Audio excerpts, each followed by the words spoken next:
சொல்லறியானை சொல்லி திருவடிக்கு சொல்லிய பாட்டின் பொருள் சொல்லுவார் செல்வ சோதத்தின் வல்லோர் கேட்க பணிந்து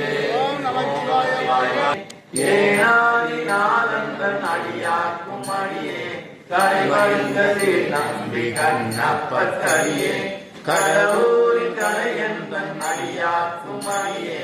மறைமழுந்த தோல் நல்ல வாழ கஞ்சாய் ஆர்வந்த வனமுடையாமை வந்த கடலே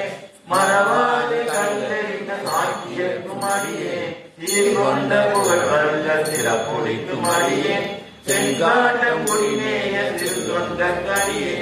காற்றொண்ட கொடைகளின் கடிவார்க்கும் அடியே கடலாடி கடனாதன் அடியே நெறிகொண்ட சிந்தையான் நெறிவேலி வென்ற சிந்த சீர்நெடுமாறன் அடியாக்கும் அடியே துறைகொண்ட செம்பவளம் இருளகும் சோதி தொன்மையிலை வாயிலான் அடியாக்கும் அடியே அரை கொண்ட நம்மை முனையடுவாக்கடியே ஆரூரன் ஆரூரில் அம்மானி காடே உலகலாம் காக்கின்ற பெருமான் காணவரும் கலசீந்தன் அடியாக்கும் அடியே மடந்தோந்த காத்தே பத்தராய் படிவார்கள் எல்லாருக்கும் அடியே